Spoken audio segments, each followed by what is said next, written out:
орыс тілінде болады өйтіп жазуға айтқан не ошибка там. Орыс емес. Өзің білетін шығармын мен. Қабылда деген сөзді тоже ысыл жазасың, так что орыс тіліне сырмай. Қояйын енді, Ысқақ. Гитлер 6 миллион еврейді қырды. Алланың қалауымен. Алла кінәлі. Жоқ, кім кінәлі соған? Алла кінәлі. Алла кінәлі ма?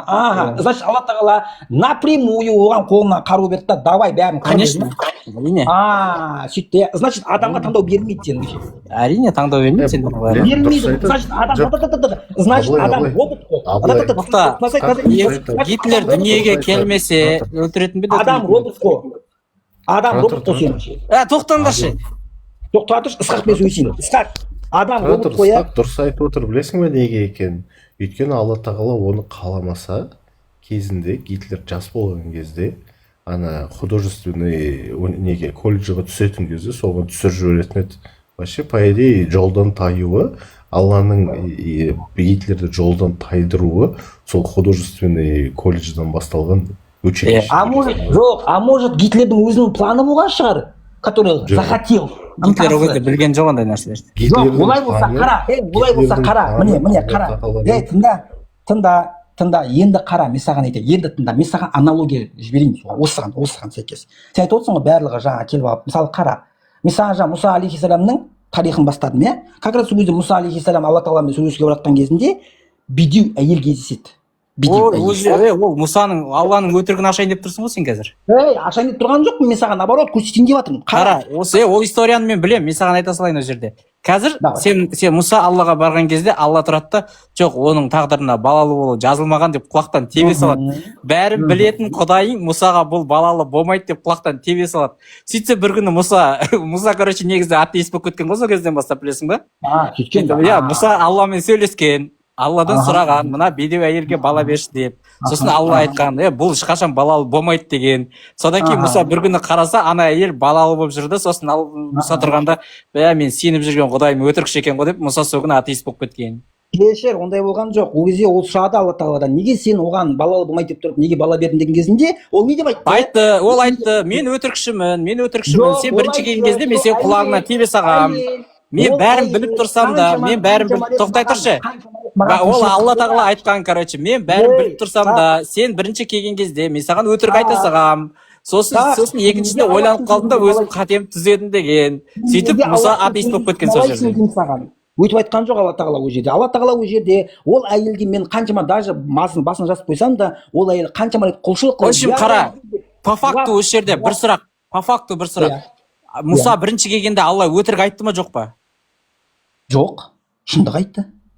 Ол балалы болмайды деп айтты ғой, ол сөз өтірік көп шықты ғой. Қой енді ол бірақ өтінді ғой, яғни ана жоқ, өтінді емес. Болашақта біліп тұрған Құдайың ол балалы болмайды деп айтқаны өтірік па? Именно Алла тағала мен саған осыны меңзеп отыр. Что даже жоқ, қара. Мұса келген кезде, тоқта, Мұса келген кезде Алла Мұса келген кезде Аллаң ол әйелдің болашақта балалы болатынын біліп тұрып, неге баласы болмайды деп айтты? Ол айтты ғой, мен тағдырына мен балалы болмайды деп жазып қойдым деп айтты ғой. Ол тағдырды біліп тұрып жазып беді? Демек ол білмей қалды ғой оның балалы болатынын. Білді. Білсе неғып тағдырына былай жазып қойдым деп айтады туасың ғой. Ар жағында, алло, сен ары қарай тыңдасай, ары қарай саған айтып тұр ғой ол деген, что ол қаншама рет құлшылық қылып, жылап, сықтап. Соның құлшылық ететінін білмей жазып қойған ба тағдырына? Жоқ, бұл жерде Алла тағала саған оны меңзеп тұрған жоқ. Алла тағала айтып отыр, что мен даже если сен жоқ, қара, тағдырды жазатын кезде сенің Құдайың ол әйелдің солай құлшылық жасап балалы болатынын білді ма? Білді. Енді біліп тұрса Мұсаға неге өтірік айтты онда? Өтірік айтқан жоқ. Өтірік айтты ғой, бұның тағдырына мен жазбадым балалы болды деді ғой. Сен түсінсей, ол соны күтті ғой. Ол күтті. Мен оған біліп тұрған нәрсесін немене күтеді нервқа тимемен? Алла тағала күтеді ғой сені. Күтпейді ол, біледі бәрін. Күтеді ол. Ол күтеді сенің құлшылығыңа. Күту деген уақытқа тәуелділік, білесің ба? Жоқ. Уақытқа тәуелді болмасаң қалай күтесің?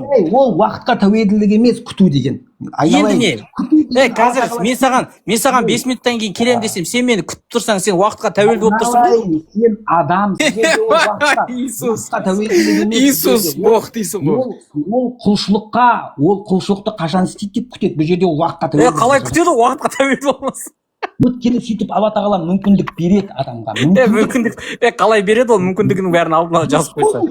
Ол мүмкіндік қанша ол негізі сен тағдырың жазып қойса да алла тағала ешқашан өтініш деген яғни жаңағы молитва қанша жерден тағдырын жазып қойса да сен ол алла білмейтін бірдеңелер істеп кетуі мүмкін да Сайкю сен кетесің сосын келесің қазақтан да бір Иисус шықтау деп отырмын да бүгін шығарды мына Абылай молодец алмаңдар вот көрдің ме міне қара міне вот именно сендер сол аллахтың андай могуществосын мойындағыларың келмейді. Жоқ, қаяқтағы могущий алдына келген пайғамбарына құлақтан теуіп отқан қаяқтағы могущий құдай ол?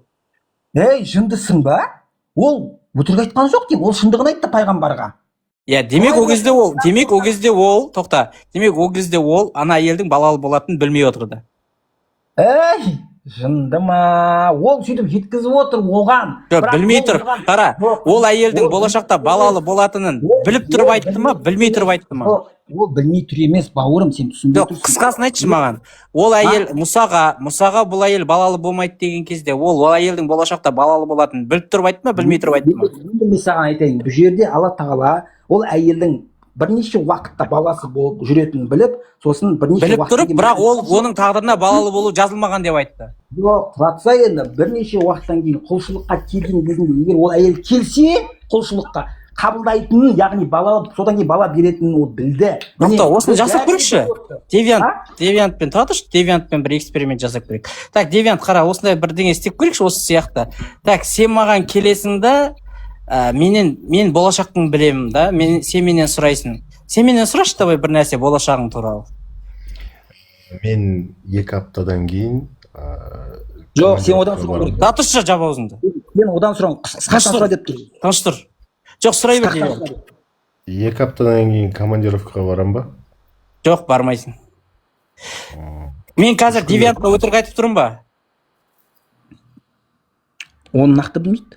Жоқ, мен Девианттың 2 аптадан кейін, мен Девианттың 2 аптадан кейін, мен Девианттың 2 аптадан кейін командировкаға бармайтын 100% біліп тұрып, оған сен баратын біліп тұрып, бармайсың деп айттым. Мен өтірік айттым ба? Оны ешкім білмейді деп. Сен өзің өтірік айттың ба, жоқпын ба деп тұрсың ба сен? Мен оның 2 аптадан кейін командировкаға баратынын 100% біліп тұрып, бірақ оған бармайсың деп айтып жердім. Мен өтірік айттым ба? Өзіңе ма? Девиантқа деймін. Жоқ, сен өзіңе сөйтіп, өзіңе сұрақ қойып тұрсың ба сен? Жоқ, Девиант менен сұрақ келді. 2 аптадан кейін барам ба, неге деп командировка. Мен айттым, мен оның бармайтынын біліп тұрып, барасың деп айтып жердім. Дұрыс өтірік айттым ба? Сен предположение істедің. Жоқ, мен 100% біліп тұрмын деймін бармайтынын. Сен қақтан білесің оны? Сен алда не болатынын білмейсің ғой. Вот, егер сен өтірікшісің. Ой, Раббым, осы жерде адам может предполагать деген нәрсе бар. Жоқ, егер точно біліп тұрып солай айтсам өтірікші болам ба? Сен білмейсің ғой 2 аптадан кейін не болатынын. Точно біліп тұрып айтсамшы? Сен ертең даже ұйқыдан тұрасың. Жоқ, точно біліп тұрып айтсам өтірікші болам ба? Ысқақ. Точно біліп тұрып айтсам өтірікші болам ба деймін? Осы жерде сен қадаласың ғой, өткен сен ертең не болатынын. Өтірік тупит етіп отқанын қарашы. Мен саған жауап беріп тұрмын ғой, сен ертең не болатынын білмейсің ғой. Конюшня. Болжай аласың. Конюшня. 10 секундта жабылатын сұрақты 20 минут созбай жауап бере салшы. Мен саған айттым ғой, болжай аласың. Мен саған айтып тұрмын, допустим деп тұрмын. Допустим, мен бәрін білсем. Сен қақтан білесің? Жоқ, мен құдай болсам мысалы. Сен құдай емессің, қаяқтан білесің. Осы жауаптан қашу ғой сенікі. Қашып отқан жоқ, мен адам болжай алады деп отырмын. Бұл жерде қашу емес. Бұл адам бәрін біле бермейді. Адам даже ертең не болатынын білмейді. Представь мысленный эксперимент. Мысленный эксперимент дегенде болмайды даже. Мы не можем, потому что у нас ограниченное мышление. Это у тебя ограниченное мышление. У тебя тоже ограниченное мышление. Короче, бар ғой, біздің мошенниктер бүйту керек қой, адамдарды алдап кетеді да, содан кейін олар сен мошенниксің деп сотталып жатқан кезде сотқа айту керек қой. У вас ограниченное мышление деп керек қой сотқа, короче. Адам мен адамдарды алдаған жоқпын. Егер де оның мошенничество болса дәлелденсе сол сотта неге оның ограниченный мышление уже дәлелдеп тұр ғой. Енді сен де құдайыңның өтірік шеккен дәлелдеп тұрсақ та сен талдама. Болжам істеп жатсың ғой, айналайын сен. Жоқ, сенің құдайың болжам істеген жоқ, ол точно білді ғой. Ол білді, иә. Я точно біле тұрып неге өтірік айтты? У него неограниченное мышление. Жоқ, точно не біліп тұрып неге өтірік айтты Мұсаға? Жоқ ол, өтірік айтқан жоқ. Ол білді, что баласы болмайды деді ғой. Ой, тыңдасайын мен саған түсіндірейін. Ол білді, что бірнеше уақыт бойы ода бала болмауы мүмкін. Иә, ол білді. Мүмкін несе? Ей, тұра тұрсайын мен саған түсіндірейін. Мүмкін деген сөз қолданба деймін. Ол жерде енді ол әйелдің келіп құлшылық қылады ма, қылмайды ма, соны да күтті да. Ол құлшылық қылатынын біле ма оны? Тұра тұршы, сен жаңа ғана өзің айттың ғой, у него неограниченное, тұра тұр, сен жаңа ғана өзің айттың, у него неограниченное мышление дедің. Да? У него неограниченное знание, оған мүмкін деген нәрсе жоқ ол үшін. Сен өз сөзіңе өзің сай болсашы. Қалай дейді? Сен өзің айттың, у него неограниченное мышление, неограниченное знание, дұрыс па? Құдайда? Ол үшін мүмкін деген нәрсе жоқ. Ол үшін бәрі 100%. Вот и все. Енді мен саған айтып тұрмын ғой, ол білді, что бірнеше уақыт бойы баласыз болатынын білді. Ол құлшылық қылатынын да білді. Енді біліп тұр, енді соны айтып тұр ғой саған. Тұра тұршы, әңгіме шығарың жауып тұршы. Соны айтып тұр ғой енді саған. 100% балалы болатынын біле тұра, ана мусикқа болмайды деп айтып тұр. Ол өтірік. Өтірік емес ол. Ол сол нәрсені айтып тұр. Емес, тыңда деймін. Сен қалай қашсаң да, қалай үтіктесең де, ол өтірік болды. Өтірік емес. Сен алаяқ болсаң, сен үшін ол өтірік болмаса жарайды. Өтірік емес. Өтірік емес. Өткені ол Құдай оның құлшылығын күтті. Ол құлшылық қылды. Ладно, өтірік емес болса, мынандай 100% бір нәрсені біле тұра, иә? Оны 100% бір нәрсені біле тұра, оның жоқ екенін или білмеймін деу өтірік па? Біліп тұра? Не дейді? Алла тағала айтма не? Тыңдаш, Девян, тыңдаш. Сонда сенің ойыңша Торада, Инжилде, Құранда Алла тағала болмауы мүмкін, болуы мүмкін, білмеймін деген сөздер келді ма не? Вот именно. Жоқ, ол сөз жоқ. Ол утвердительно, нақты айтты, болмайды деді. Иә. Дұрыс қой енді, ол әрі қарай Мұсаға түсіндірді ғой. Ол құлшылық қылды, мен қабыл еттім деп тұр ғой, болды ғой. Ол әйел амалын жасады. Ол білді ма, алдын ала білді ма, ол құлшылық етіп, соң кейін балалы болатын білді ма? Білді. Оны да білді ғой. Какого хуя он пиздит тогда білсе? Он не пиздил тогда. Ол айтты, балалысы мен болмайды деп жазып қойдым деді. Бірақ ол күтті. Ол білді осы құлшылық бар. Болашақты біліп тұрып қалай болмайды деп жазып қояды ол. Ой, Раббым, енді саған соны айтып тұрған жоқ па Алла тағала? Даже если тағдырды жазып. Мынау ислам мозга болып тұр. Тыңдашы, даже если сенің тағдырың жазылып қойса да, бірақ сен өзіңнің дұғаңмен ужас, қандай ужас. Сонда сен дұғамен Құдайдың жазғанын өзгерте аласың ғой? Жоқ, мен сұрай аламын өзгертуді. Өтініш деп. Мен сұрай аламын. Сосын сен өтінішіңді орындаса, ол өзгертеді, дұрыс па? Иә, ол өзгертеді. Жақсы. Білетін Құдай өзгерте ма или бірден дұрыс қылып жаза ма? Ол өзінің меншігінде болды. Жоқ, бәрін білетін, қателеспейтін Құдай өзгеріспен жасай ма, әлі бірден дұрыс жаза ма? Переписывать ету деген кемшілік па? Жоқ. Яғни бірдеңені жазып, сызып тастап қайттан жазсаң, ол кемшілік емес, е? Оған лайық ол нәрсе. Иә, сенің Құдайыңа қателесу лайық, солай ғой. Ол қателесу емес, ол өзгерту. Қателеспесе неге сызады? Ол қателесуге жатпайды, ол өзгертуге жатады. Қателеспесе не үшін өзгертеді? Жоқ, егер де қарашы, айналайын. Қателеспесе не үшін өзгертеді? Жоқ, сұратсайын мен саған айтып тұрмын ғой. Енді қара, осыған аналогияда, егер Алла тағала айтқан нәрсесі болмай қалса, вообще полностью ол кезде болады. Жоқ, ол қара, енді тоқта. Жаңағы жерде Алланың айтқан нәрсесі болмай қалды ма? Болды. Жоқ, ол тағдырына жазып қойған дүниесі болмай қалды ғой. Неге болмай қалды? Ол өзгертті ғой. Жоқ, ол тағдырына баласы болмайды деп жазып қойып еді, ол баласы болмайды деген болмай қалды да өзгертіп тастап бала қылып жіберді. Демек сенің құдайыңның бірінші жазған черновигі болмай қалды ғой. Жоқ, баласы болмай деген болмай қалды, өзгертті, не болмай қалды емес. Яғни бірінші жазғаны қате ғой. Қате емес. Онда бірінші жазғаны дұрыс болса, егер ол бірінші жазған кезде баласы болмайды деп жазған болса, одан кейін баласы болып кетсе, демек бірінші жазғаны қате. Жоқ, қате емес. Ол сол этаптан өткенін қалады, значит. Жынды ма? Сол этаптан адам өту керек еді. Жынды екен ғой. Сол этаптан адам өту керек еді. Біріншісі қате болмаса неге өзгертті онда? Ол оның қалауы болды. Ол дұғасын қабыл етті болды. Ол соның меншігінде болды. Оның алдында ол оны білмей жазып қойды. Білмей емес, ол білді, бірақ сол этаптан өткенін қалады, значит. Болды. Біліп жазды. Әйел адам сол. Онда мен кез келген қатемді осылай ақтап алсам бола ма? Иә, мүмкін. Алла тағала мүмкін қабыл етуі мүмкін. Жарайды. Мысалы, мен мен бүйтем. 2 қосу 2 7 деп жазып қоямын. Мұғалім келеді да түзейді. Сосын мен айтамын, мұғалім, мен бұл жерде қателескен жоқпын. Мен сіздің мені түзегеніңізді қаладым дейсің. Болды, рахат. Жанды ма? Сен деген мұғаліммен абақты теңестіріп отырсың? Жоқ, мұғалімдерді солай құлақтан тепсең болады. Жоқ, қара, айналайын, егер сен бұл жерде сен айтып тұрғаның, ол адамның өзінің істеген ғылыми нәрселері. Ал Аллахтың нәрсесімен сен ойнамаса өйтіп. Любой жерде мысалы біреудің затын ұрлап кетесің да. Ұрлық жасау қателік па? Қателік. Жоқ, ол қателік емес, ол сол жерде өзін басқалардың ұстап алып сабақ алғанын қалап тұр. Сабақ алғанын қалап тұр? Иә. Значит, ол өзінің таңдауы. Жоқ, иә, өзінің таңдауы ғой, әрине ол. Ол қателік емес ол. Бірақ шариғат бойынша қате ғой ол. Шариғаттың заң бойынша қате ғой. Шариғат жазғандарға айт ол өтірік деп.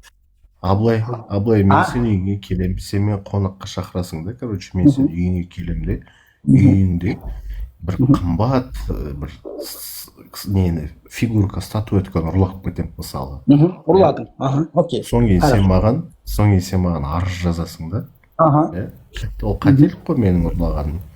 Бірақ мен оны соң кейін түзей салам да, мен оны соң кейін салам да, ол ситуацияны образ тыңдашы, үндемей, бессоправождение. Сызу үшін сен соны әкеп беруің керексің ғой маған. Соны сен сызу үшін. Тұратушы, бессоправождение сөйлейінші өтініш.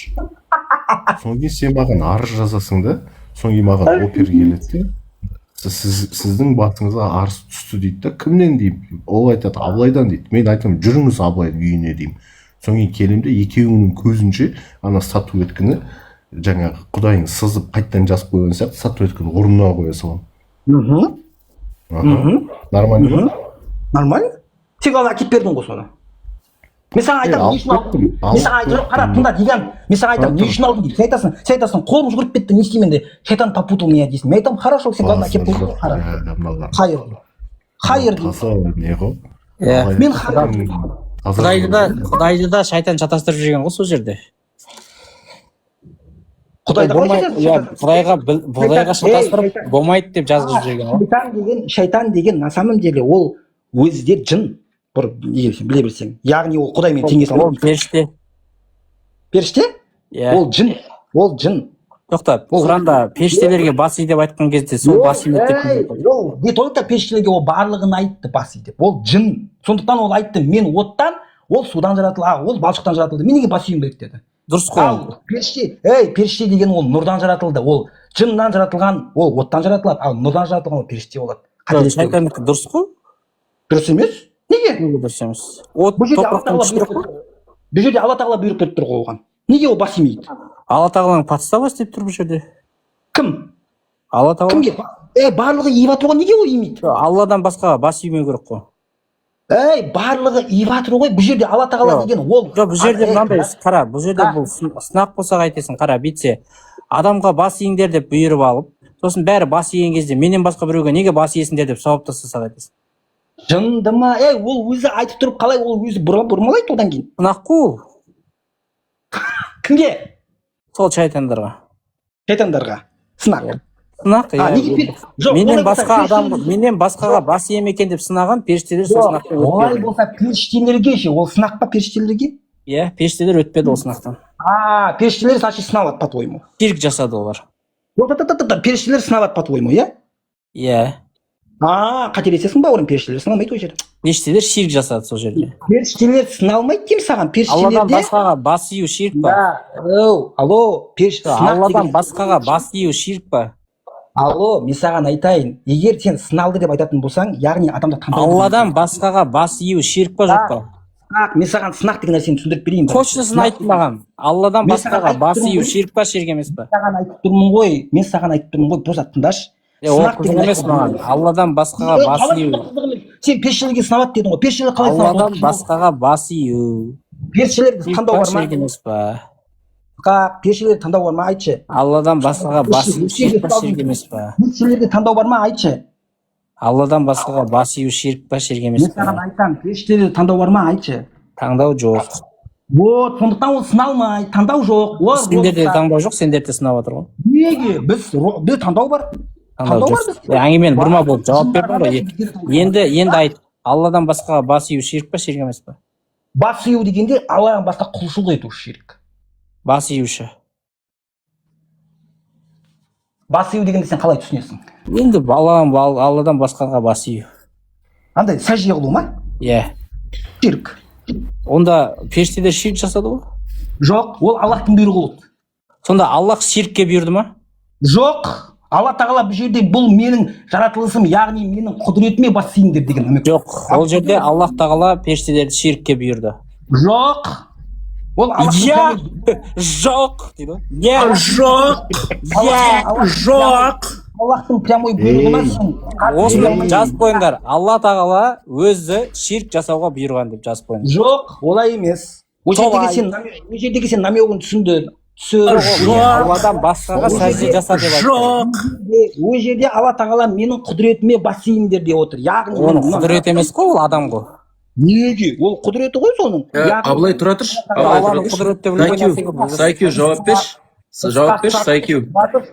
Періштелер, тоқташы. Періштелер құлшылық ете ма Сайкю? Жоқ. Құлшылық етпей ма не періштелер? Жоқ. Айтсайшы дұрыстап. Жоқ. Құлшылық етеді ғой олар, дұрыс па? Жоқ. Мен ойлап отырмын да, егер періштелер құлшылық ететін болса, бірақ олардың таңдауы, ерік жігері жоқ болса, онда Құдай прикол ұстап отыр ма, ойыншы ойнаған сияқты? Жоқ. Мен мысалға ойыншықты аламын да, өзіме құлшылық еткізіп отырамын да, істетіп қоямын солай. Ойыншықты ғой, жаны жоқ болсын. Вообще тірі емес қой анау. Енді дұрыс па енді? Бәрібір болып тұр ғой Құдайға ше. Әкөш. Ана мәшинеде не бар ғой, ойыншық бар ғой, фигурка бүйтіп ана иттің басы. Иә. Сол ғой примерно. Соны өзіме қаратып қоямын, и ол құлшылық етіп отырады, мен соған мәзбін да. Былай қарағанда сен әшейін екенсің ғой, мәссаған. Періштелер таңдау бар дегенің, это вообще страшно. Таңдау жоқ деп жауап берді ғой, Абылай неге өтірік айтып отырсың? Жоқ, ол қараш, ол шайтанды періштемен теңеп тұр ғой, бірақ таңдау бар деп айтты ма Абылай жаңа айтшы? Тыңдашы, ол шайтанды бұрынғы. Жоқ, таңдау бар деп айтты ма саған? Жоқ, енді неге ол шайтанды? Неге өтірік айттың онда? Таңдау бар дегенің бір түрлі. Енді ол жын, ода таңдау бар, ал барда періштеге теңеп жүрді оны. Ол періште деп айтты. Айтты ма? Енді Абылай, бұл ненің көрсеткіші білесің ба? Ерік жігерлік періштелерге оларды жаратып қойып, құлшылық еткізіп қоюында да өзіне. Құранның сол аятын оқып берші ашта маған. Не қыл дейді? Қалай дедің жазы? Құранның сол аятын ашта оқып берші. Ысқақ не деді? Кім не қыл деді? Айтшы маған. Ол жерде періштелерден басқа ештеңе айтылмайды. Сол аятты оқып берші маған ашып. Жоқ. Просто жаңа кісі не қыл деді? Маған айтшы. Кім сөйлеген? Ол айтты, Құранның сол аятын тауып оқып бер деді. Қай аятын? Жаңағы бас иіңдер адамға сәжде қылыңдар деген жер. Сол жерде періштелерден басқа сөз болса, сосын көресің. Періштелерден басқа? Дұрыс қой, бәрі сәжде қылды ғой, тек кім шайтан ғана. Оқышы соны ашып. Оқысашы, оқы. Мен сендерге бір сүренің аятын тауып берсем қалай қарайсыңдар? Құдай мен Исадан басқаның бәрін Господь қылып алған бұлар деп айтатын. Осының аятын тауып берші, жаңағы бас ие деді деген. Менікі одан да жұрс болды. Тауып беріңдерші. Тауып берсеңдерші, не сендер айтып отырсыңдар ғой бұны. Кім айтады, сол тауып береді ғой. Ой, ептігдік, ең үлкені мені жұмса жібергендерін қалай вообще? Кім айтты, сол тапсын да енді? кім утверждает, то доказывает деген білесің Мен ба? жанымда ноутбук жоқ қазір, просто тауып бере Ей, салатын. әкесі кім алып келеді жаңа, кім айтты? Ақылтай ма, мынау кім өзі? Ағылтай көрсете аласың ғой бұл. Көрсете аламын, иә. Болмаса Қазір өзің қарайсың. қазір 40 секунд беріңіздер. Иә, болды.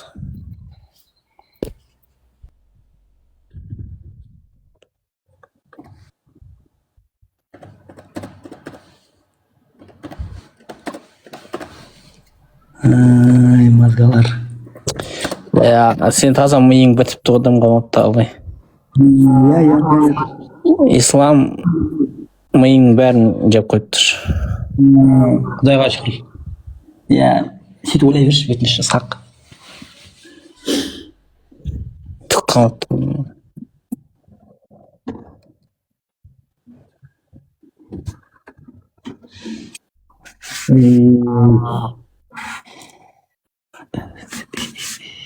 Что там, оқып берейін ба? Иә. Екінші сүре 34-ші аят.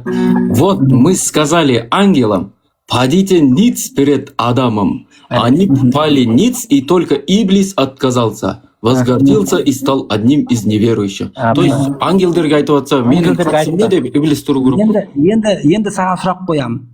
Бұл жерде кім бұйрық беріп жатыр? Аллаң айтып жатыр. Аллах айтып жатыр. Болды ғой? Кімге айтып жатыр Алла? Алла кімге айтып жатыр? Аллах бәріне айтып жатыр, Жоқ, періштелерге. ангелам деп тұр ғой, неге бұрмалайсың? Ей, дұрыс қой енді, Иблис деген. Ей, сен ары қарай оқысай, я из огня. Он из глины. Тоқта, из огняңды қоя тұр. Иблистер періштелерге бұйрық берілген кезде ол не қылып қатысы бар? Қатысы жоқ болса тұра бермеймін ол. Ей, түсінді ма? Енді мен сен сұрақ қоямын. Ангел деген оттан жаратылған ба? Жоқ, тұра тұр. Неге ол жерде? Неге ол жерде? Ангелдерге деп тұра тұр. Или ол өзінің кім екенін білмей ма ол, Эбрис? Из чего сделаны ангелы, из чего сделаны джинны? Ол келесі мәселе. Жоқ, келесі мәселе емес. Тұра тұр. Иблис. қатысы бар. Періштелерге қатысты айтылған сөзге Иблис неге барласып кетті? Ол өзінің өзі кім екенін білмей ма? Неге білмеймін? Ол барлығын айтып отыр ғой? Періштелерге бұйрық беріліп тұр, ол ортасында кірісіп алды соған. Бұл жерден шығып ол не кірісіп тұр? Иблистің таңдауы жоқ. Иә. Иблистің таңдауы жоқ. Әне, астында жазып жатыр дарын. Иблис ангел болған дейді.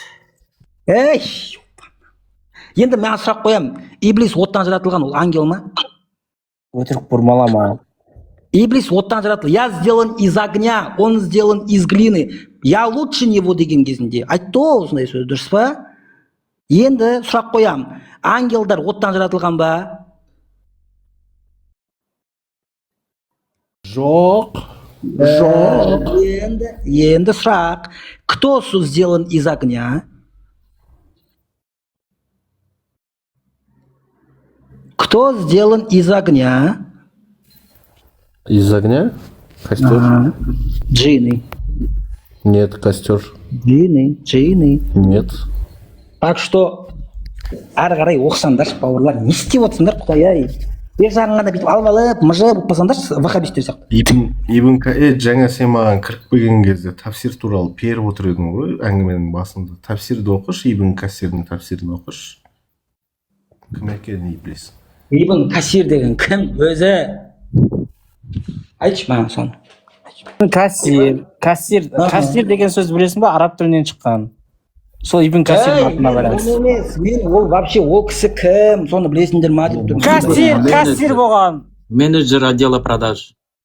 Білесің ба? Аптека деген Абутекадан шыққан. Сол сияқты кассир деген сол Ибн Касирдің басынып шыққан. Кассадан шығады. Айта берсін сөйтіп, иә. Хорошо. Тұра берсін сөйтіп. Керемет. Кассир. Сендер де шамалы прижимать етсеңдер, өздерің қашып кетесіңдер ғой. Сен Абу Грушик деген мұхадисті білесің бе? Возможно, иә. Ондай да болған шығар. Қаншама мұхадистер бар ғой? Қаншама мұхадистер бар ғой? Ибн Касирдің тәпсірінде жазылып тұр.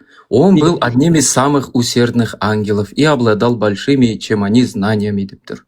Көрдің бе? Ибн Касирдің тәпсірінде. Енді мен саған сұрақ, бірінші ол Ибн Касир деген кім? Ибн Касир деген муфассир. ой мынау мойындамай ма, Абылай мойындамай ма сонда? Муфассир білесің бе? оның биографиясын білесің ба сен, құдай? Географиясын да білемін. Қай ағымындасың сен, Абылай? Исламның қай ағымындасың? Пожалуйста, айтшы маған. Абылай жауап берсеші, қай